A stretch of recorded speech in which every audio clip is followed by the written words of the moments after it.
Hey everyone, Josh here. So fact-checking has become more prominent these past few years, and while it can become beneficial in reducing harmful misinformation, some people argue that fact-checking has become more than that it has become a way to censor anyone with disagreeing points of views, regardless of the facts. Fact-checkers check misinformation daily about almost anything, but how trustworthy and unbiased are they? To answer these questions, let's first know the definition of fact-checking. Ballotpedia defines it as a modern identifiable category of journalism.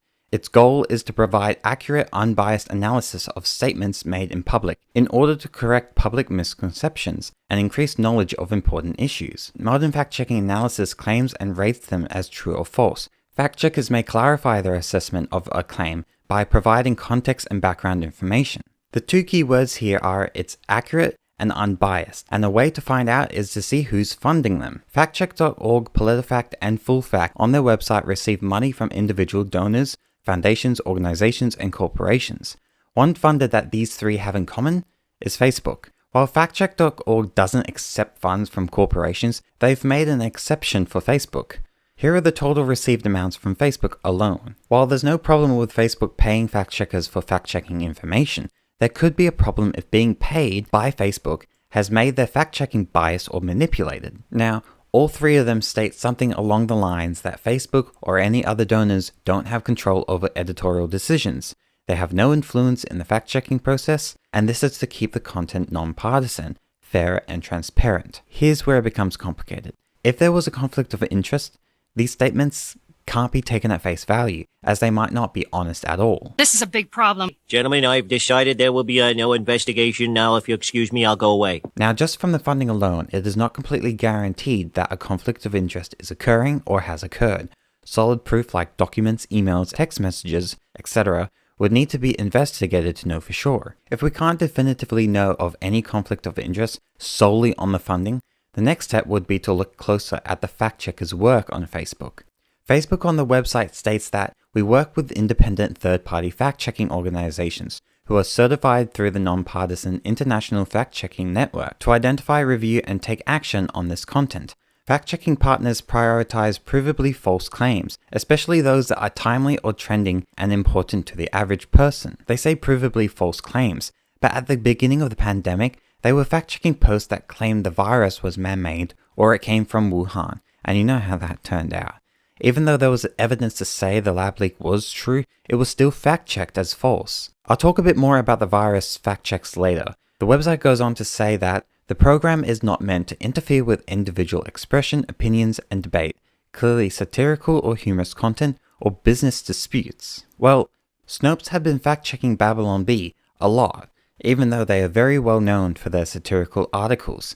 This caused Facebook to warn the Bee of possible penalization, with reduced distribution and demonetization. After content has been reviewed by the fact-checkers, we apply a label to content so people can read additional context. We also notify people before they try to share this content, and people who have shared it in the past. Once a fact-checker rates a piece of content as false, altered, or partly false, it will appear lower in feed, be filtered out of Explorer on Instagram, and be featured less prominently in feed and stories. This significantly reduces the number of people who see it. Facebook says that the fact-checkers are independent, and this is why you shouldn't take many things at face value. Seems Facebook's independent fact-checker may not be so independent after all. A US congressman has questioned the impartiality of FactCheck.org, which is supposed to tackle vaccine disinformation because it's indirectly funded by jab manufacturer Johnson & Johnson.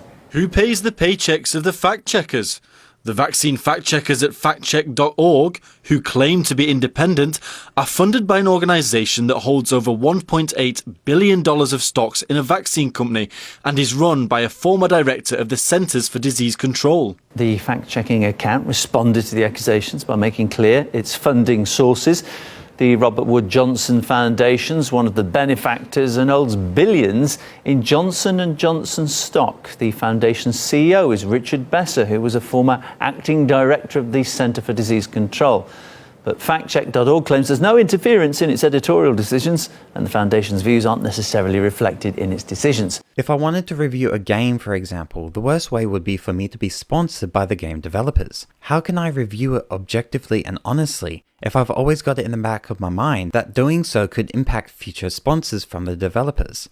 It's a conflict of interest. Nope, stop talking, go to jail. 2 years ago, TV journalist John Stossel sued Facebook for defamation after Facebook has censored a video as misleading and then linked a science feedback post that included a quote he didn't say. An article explaining the situation is in the description. Legal documents from this lawsuit were written in an article by The Federalist, saying that Facebook's fact-checking program is actually cranking out opinions used to censor certain viewpoints. Facebook tried to counter the lawsuit by claiming that its fact-checking program should not be the target of defamation suit because its attempts to regulate content are done by third-party organizations who are entitled to their opinion. This statement of fact-checkers checking facts based on opinion is in the legal documents. The articles themselves are neither false nor defamatory. To the contrary, they constitute protected opinion. Well, how many facts could a fact-checker check if a fact-checker could check facts? By the way, I'm not saying that to mock fact-checkers. It's just a funny line I thought of when the woodchucker tongue twister came to mind. If Facebook's fact-checkers aren't checking posts based on facts, but instead are fact-checking them based on their own opinions, then they aren't fact-checkers. They're opinion checkers, disguised as fact-checkers. In Facebook's attempt to not get sued, they undermine the entire purpose of fact-checking. And speaking of opinions, I've got this quote. Opinions don't affect facts, but facts shouldn't affect opinions, and But facts should affect opinions and do if you're rational. If you're finding this video is providing you with useful insights, consider pressing the like button, therefore it can spread and help more people. Thank you. An article by nationalfile.com talks about how the center-right Media Research Center did a deep dive into Facebook fact-checkers relevant into American content. They identified 9 organizations, with 8 of them having left-leaning mindset. The 8 that exist on the left side of the ideological spectrum are Reuters, USA Today, Lead Stories, FactCheck.org, PolitiFact, Science Feedback, the Associated Press, and FPF FactCheck. The lone fact-checking group to lean center-right is the Daily Caller's Check Your Facts. Facebook likes to say their fact-checking organizations are vetted by the National Fact-Checking Network, a group they claim is non-partisan. But that organization was created by Poynter, a self-proclaimed journalism non-profit organization almost completely funded by Pierre Omidyar, who's the founder of eBay and a major donor to the Democrat organizations and candidates. Poynter is also heavily funded by billionaire George Soros. If you'd like to know more about George Soros and his Open Society Foundation's influence on a group of board members, read this article where it states the 18 out of 20 members have either collaborated or received funding from the foundation. Now back onto the previous article.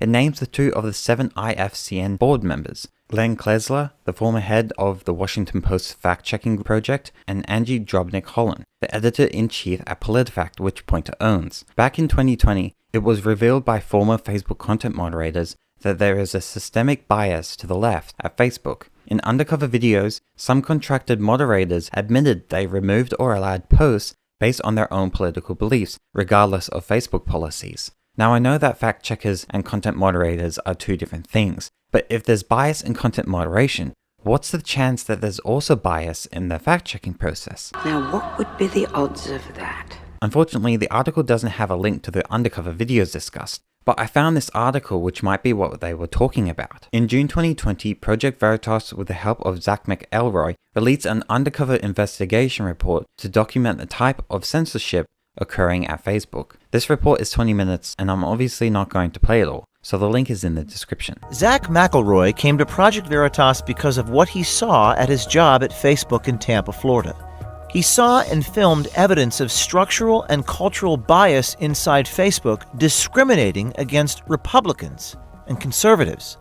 McElroy's story raises serious doubts about the under-oath testimony of Facebook's CEO Mark Zuckerberg to Congress, where he claimed Facebook has no political bias. What percentage of the flagged posts in the civic harassment queue, as it's called, were Republican conservative? I saw a stark contrast between Republicans versus Democrats in that queue. I saw upwards of 75 to 80% of the posts in that queue were from Republican pages, politicians, journalists, and pages that supported the president or supported conservatives. There are many people who blindly believe any fact check that's published. Here's the issue. The problem is that fact checkers themselves can be unreliable sources for what's true or not. Fact checkers make their own mistakes. They sometimes change ratings based on new information, or they make determinations based on arbitrary standards that can change from one review to the next. Case in point, PolitiFact called a 2010 Mitt Romney campaign lie of the year for a statement about Jeeps being made in China. PolitiFact admitted that the lie in the ad was actually the literal truth. Fact checkers also often check opinions rather than factual claims, even though two people can form diametrically opposed opinions based on the same facts. Worse, many media fact checks use other media sources to fact check, apparently forgetting that journalists get their facts wrong almost as often as politicians. At the beginning of 2020, a conspiracy theory suggested the COVID virus didn't come from the wet markets in China, but instead came from a nearby Wuhan Institute of Virology lab. The Washington Post published a video saying that the likelihood of the virus had escaped from a nearby lab is doubtful. The video stated that the two labs were nearby the wet markets. There were warnings of safety issues at the lab with a serious shortage of appropriately trained technicians, and investigators needed to safely operate this highly contaminated laboratory, and researchers at one point had a live virus that could infect humans. With the amount of evidence that they stated to say that the virus came from the Wuhan lab, they said this: "The balance of scientific evidence strongly suggests the conclusion that the new coronavirus emerged from nature, be it in the Wuhan market or somewhere else.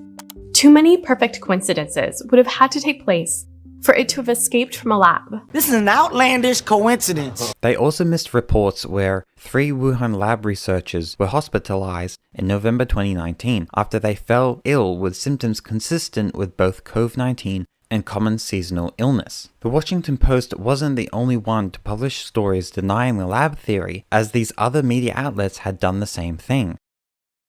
I wonder how credible the mainstream media is. Facebook and Twitter back then fact-checked any post suggesting that it came from the lab, and only stopped when more evidence came out. Do you know of any accounts that are still banned to this day for spreading the truth about the lab leak? Let me know in the comments. When speaking of the truth is the truth, even if no one believes it. A lie is a lie, even if everyone believes it. The majority of the world's population can believe that an apple is an orange, but that doesn't mean that the apple is an orange. I'll just say that if fact checkers do fact check this video, then consider that if there is a conflict of interest with the fact checkers, they could deny anything or everything I've said. I'm not saying this to put fact checkers in a dilemma like, haha, you can't criticize anything I've said, or you're just going to prove me right. No. What I mean is that if they do question it, look at both information and with a well-informed and educated decision, find the truth yourself. Here's my previous video discussing the mainstream media's trustworthiness, and underneath is YouTube's recommendation. I'll see you next time.